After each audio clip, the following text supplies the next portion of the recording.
Here's New Mexico. Las Cruces down there by the Mexican border. Albuquerque, the state's largest city, just northeast of Albuquerque, the capital of Santa Fe. Red or green, lovely Santa Fe. And here is Los Alamos Nuclear Laboratory. It was called Project Y during World War II when it was formed secretly as the American lab that would develop the world's first nuclear weapons. To this day, the shipping address at Los Alamos is on Bikini Atoll Road, just off Omega Road, just off Mercury Road. Along with the Lawrence Livermore Lab in California and Sandia National Labs, Los Alamos is still one of only a handful in the U.S. that continues classified development work on nuclear weapons. They've been doing nuclear work for nearly 70 years there, including some nuclear testing. It's still an active nuclear weapons lab, and on Monday, the town it is in, the town of Los Alamos, New Mexico, was put under a mandatory evacuation order because a huge wildfire is closing in on it. This is the second fire in about a decade to threaten the lab. This is a big one. So far, it has torched almost 108 square miles. And despite all the manpower and the hours spent fighting this fire, despite all the effort, fire crews have been able to contain just 3% of the fire so far. Here's what the fire looks like from space. Fire officials announced today that they are intentionally burning some land around the Los Alamos lab to prevent the fire from spreading into it. They call that a black line or a burn line. The smoke you're seeing right now is a black line. And a black line is an effort to build a space, a defensible space. The danger, of course, with intentional fires is that unintentional things can happen, like an intentionally set fire slopping over into an area you did not mean to set on fire. We've had one slop over fire on the lab property. We have had no spots on Lano property other than that little slop over a couple of days ago. That little slop over a couple of days ago, they say, was on a single acre in a remote part of the lab's property. There was no radiation risk, they say, or risk to any structures. One area of particular concern with this fire is called Area G. It is a small mesa just outside White Rock that holds about 20,000 barrels of plutonium-bearing waste. As of yesterday, authorities say the fire was within 2 miles of that site. Today, as a precautionary measure, officials dispatched a twin-engine plane outfitted with radiation-detecting equipment. It flew over the laboratory, just as that same plane flew over New York City to take air samples after 9/11. Officials say in all the air sampling they have done, they have turned up nothing unusual so far. The lab's director saying those results show that what we see in this fire is exactly what we see in any fire across New Mexico. So in what is admittedly a scary situation with the Los Alamos nuclear lab in the path of this big, out-of-control fire, authorities are trying to assure the public that everything is safe. And at the same time, they are also assuring us of the safety of the nuclear plants that are in the way of the Mammoth Missouri River flooding in Nebraska. As the worst global nuclear crisis in a generation continues, it is still not over in Fukushima, Japan.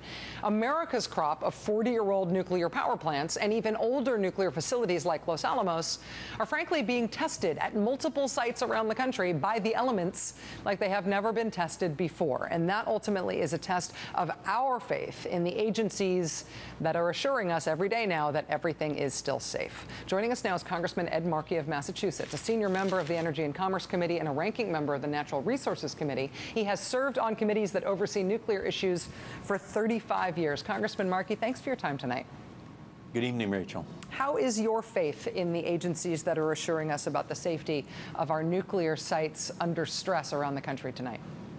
Well, what I did after Fukushima was ask my staff, and many of my staffers have been with me more than 2 decades working on these nuclear safety issues. I asked them to do an assessment after Fukushima of the deficiencies which exist in the United States system for responding to a nuclear disaster. And what we produced was a 28-page report, Fukushima Fallout.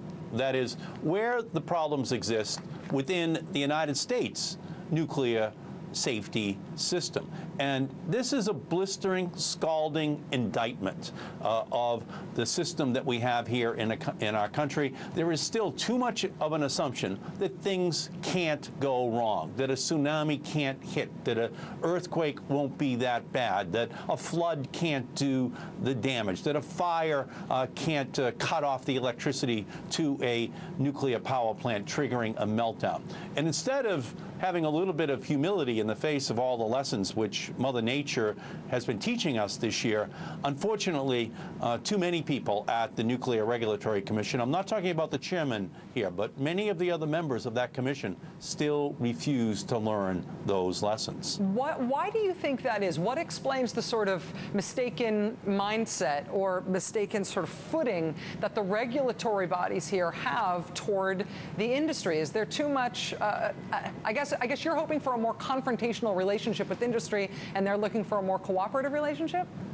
I think it's not unlike what happened in the Gulf of Mexico with BP. I think there's basically an assumption that nothing can go wrong. And as a result, the representations that are made by industry that they don't need batteries for backup generators, they don't need to make sure that the diesel fuel generators work, they don't have to make sure that the emergency evacuation plans actually can work, they don't have to distribute the potassium iodide pills, they don't have to make sure that in the event of a meltdown there is an emergency response plan that ensures that the reactor operators know what to do, and it's not voluntary but mandatory. All of that remains untended to because there is still this assumption that a big accident cannot go wrong even after Fukushima, even after the BP oil spill. That is a mentality, unfortunately, which dominates those industries. Let me ask you about a looming issue about nuclear power plants in particular that the Associated Press has been doing some incredible investigative reporting on this year, and that is that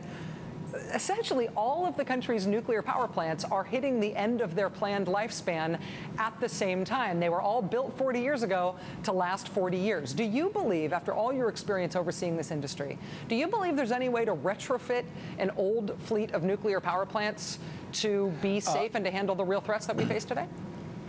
I think that it is possible if there is basically an order given to the nuclear industry and the industry is willing to spend the money. Now, the problem is this, that the industry makes more money the longer the plant operates. It's a very expensive way to boil water. So in the early years, they don't make that much money because it costs a lot to build the plant. They make more money if the plant operates for 40 years, for 60 years. But the problem is that the Nuclear Regulatory Commission then would have to order all new safety procedures built into these plants in order to guarantee that they are safe. So, for example, up at Seabrook right now, they want an extension for 20 more years for the operation of that plant. But this existing license has 19 more years to go before they hit that next 20 years. Now, what we've found in the last month is that water is now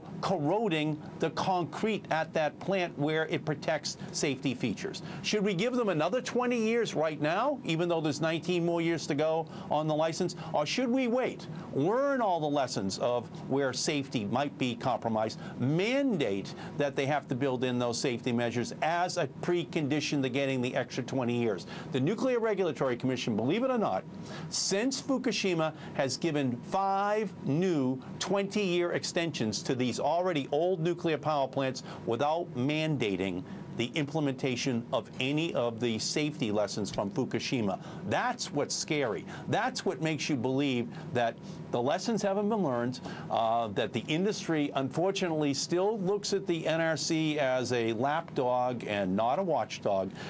And as a result, I think that we should all be casting arched eyebrows towards whether or not the safety procedures are, in fact, adequate. Congressman Ed Markey of Massachusetts, senior member of the Energy and Commerce Committee. Thanks very much for your time, sir. Time tonight, sir. I appreciate it. Thank you. We'll be right back.